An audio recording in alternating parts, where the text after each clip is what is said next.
Hey everybody, Steve Moran and Douglas Yates live with you with some Bitcoin headlines and Ken's Wheels updates. Yeah, doing great today. I was reading an article about Visa buying some crypto brothers or crypto. Give me a second here. Crypto punks, right? Yeah, crypto punks. Thank you. Crypto punks on the NFT. So Visa's jumping into NFT big time. And the whole article just talks about how this NFT is becoming a $1 billion industry. The OpenSea, OPEANC, which is concentrates on helping people launch NFTs and stuff. They saw $1 billion in volume over the last 9 days. Wow, which is absolutely incredible. So it took three for the first billion in volume. This is transactional volume, okay? right. So it's just NFTs sold, right? It Yeah. took 3.5 years for them to get to the 1 billion in transactional sales. Mm-hmm. To get to the second billion, it took them 2 weeks. To get to the third billion, it took them 9 days. Yeah. And they're saying, and this is just the beginning. They're barely getting started. Oh, it is. I mean, as we were talking before we came on, it's, we're thinking about all the different charities that we want to ultimately be able to help move into this kind of a realm that we're doing with Ken's Coin. It's like, they're sitting on so many different NFTs, just so much money that's just sitting there, like, and it can come fast. That's the thing about this is the money can really come fast to people. It's not like something you gotta go work on for 6 or 8 months, and then you're going to start to see money dribble in. It's like you get it done and boom, it's coming in hot and heavy. Yeah, it's crazy that you could jump $1 billion in that short of a time. I mean, even so that's a total of, it's less than 4 years. They're in $3 billion, which, I mean, any other company to do that? I don't know a company in the stock exchange. There probably is one that did it that fast, but they're far and few between. So this crypto world, there's a whole shift going on where money's shifting from these stock giants and the old oligarch in the stock world and coming to the new guys, which is us, in the crypto world. Yeah. Which is, I think, is a good thing. There's a shift of balance of power going on, and the old guard is trying to get on now, which is a little late, But they're going to try to dominate it, which they can't because it's not built for that. And us guys are going to be, we're going to be the billionaires of the future, and that future is not that far away. I mean, It's going to be amazing what's happening, and so. So to bring it back down to our level a little bit with this NFT stuff, a lot of the NFTs runs and are sold on the Ethereum network. Ethereum's got their Ethereum 2.0 that's happening now where they're burning. So, Ethereum has unlimited tokens. So that was a negative for them. Like Bitcoin is 21 million. Right. So it has a strong pressure for supply and demand. Ethereum doesn't really have that strong pressure. And supply and demand, so they're trying to fix that with this. Every transaction that happens, they burn a little bit of Ethereum. They take a little bit out of circulation, and they don't make as much as fast. So that's a good thing. So if you wanted to invest in NFTs without knowing what an NFT is or having an NFT, then you could buy Ethereum and hold on to it. Right. Cardano's looks like they're going to be a player in this now, aren't they? Yep. Oh yes. Yeah. Absolutely. Mm-hmm. And and Bitcoin's the same way. People use Bitcoin to buy NFTs. Right. So you could do that. And then there's other networks coming up, like the Cardano network that Cardano is built, basically took all the downside of Ethereum and fixed it and up front, and also integrated the whole NFT functionality inside of their network. And so when they start taking off, that's another good alternate coin to look at. Cardano, it's ADA is the coin. Mm-hmm. So that's how you can take advantage of this stuff, and it's the same thing that with our use case, what we're doing with Wheels, Ken's Coin, we're doing the same thing. We're incorporating an NFT function of it because we know that's a very part of that, and we got some really proprietary thinking in there that I don't think anybody else has ever done in this industry before, that we'll be talking about, and as time goes on, and releasing it when it's appropriate. We're those three pillars of community, technology, and the NFT is part of that technology leg, and then community, and turning communities into economies is our the tagline there. That's that one leg, and it feeds all three legs actually. Yeah. It makes them all three stronger, so there's a strong foundation on it, and that's why we're kind of blown away a little bit with how this, which just was an example test case, a use case that we wanted to show you how powerful the blockchain. We wanted to show you how we could create a coin. It was just kind of be a simple project first, right? Yeah. How easy to create a coin, and then the marketing is a big part of that. And so when we started getting into it, the story, first of all, the story hits both you and I at home because of your brother. That's Ken. That's the coin is named after him.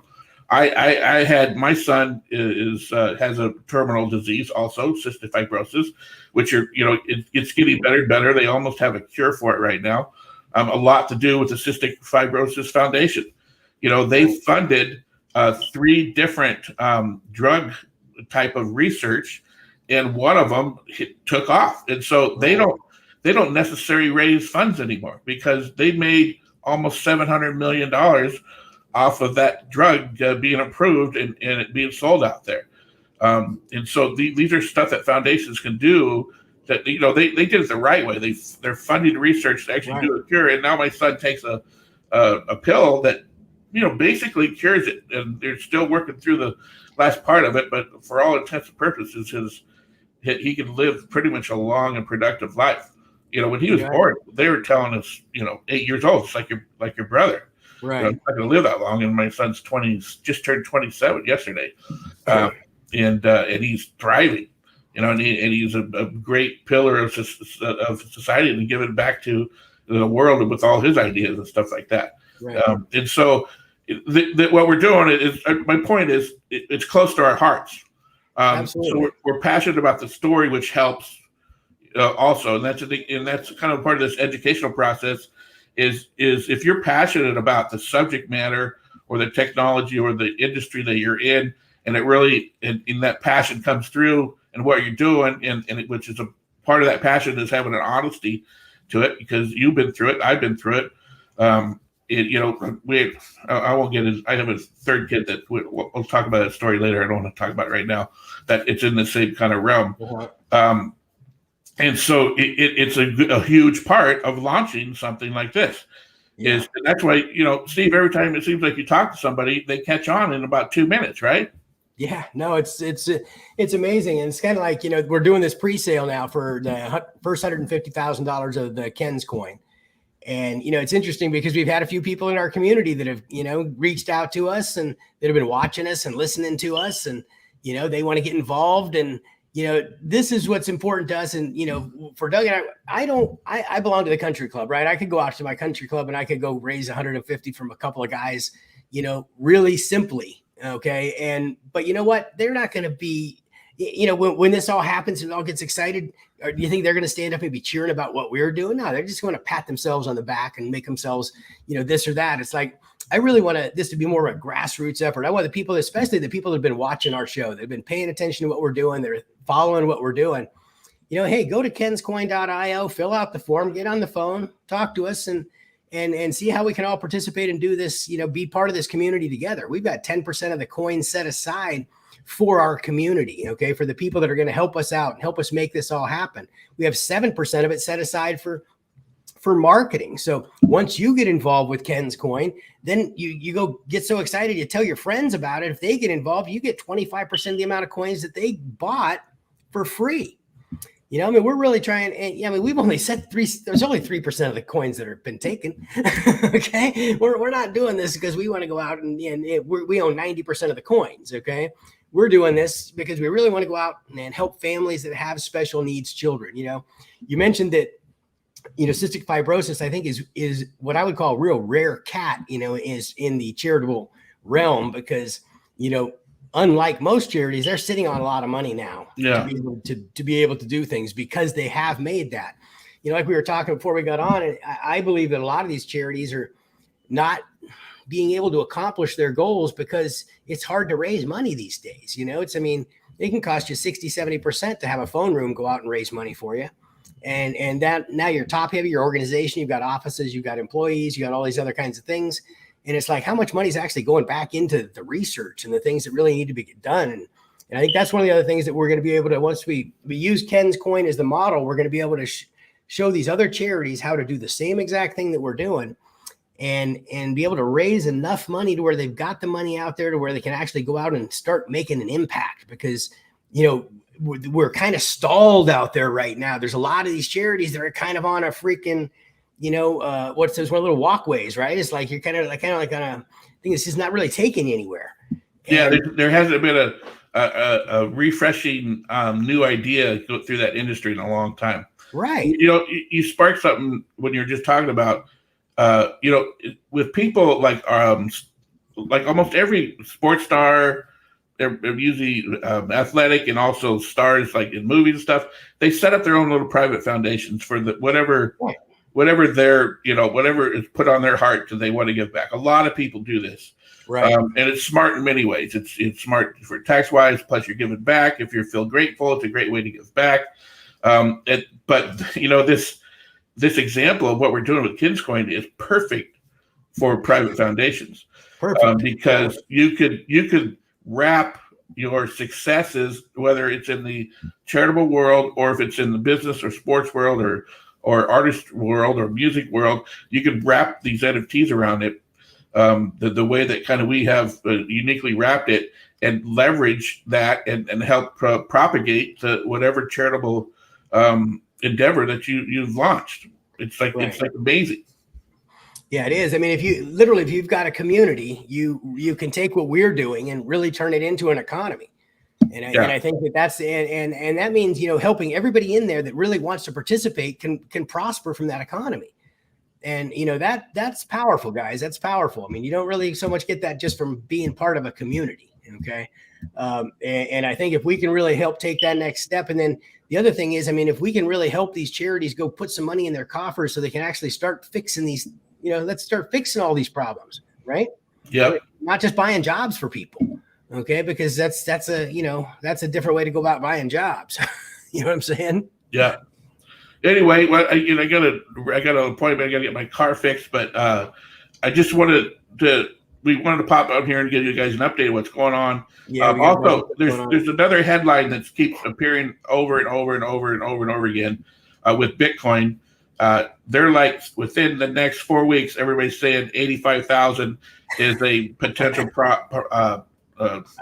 price point. I'm not saying this is it's not me. I'm just relaying these headlines that are coming out, and it's not just one person saying it. It's multiple people from multiple different directions coming to the same conclusion that they think Bitcoin at 85 is a doable price in the next 3-4 weeks. So if you're not in, get in, and you can buy it for $100. It's not just get in. It's important. Get in. Any of you guys that have got kids, okay, young kids and kids going to be going to school, okay, start taking some and putting it directly into Bitcoin and saving for their future. Yeah. Okay. Just put it right into a Bitcoin wallet and leave it there. Okay. The best advice you can follow. Yeah. I haven't done the arithmetic, but my gut's telling me if you put $100 a month in Bitcoin and your kid's in grade school right now, their college will be paid for when they ready for college. And that's amazing. I mean, college is absolutely off the charts expensive. My daughter wants to go to nursing school, and it's she's already graduated with her bachelor's in biology, and that was a nice chunk of change. And the nursing school is another 30-40 grand on top of that, which I'm like, whew. That and if we were taking loans on it, she'd be in debt for her first 10 years of working, which that's Absolutely. Not fun. And so anyway, I thought that's another tangent. I don't want to go off on that. All right, guys. Hey, we got to run, but it is Fridays. We won't be back tomorrow, but we will be back on Monday morning. All right. Monday morning. Have a great weekend and get some Bitcoin. It's probably going to be worth a lot more on Monday than it is today. Yes, absolutely. Thanks,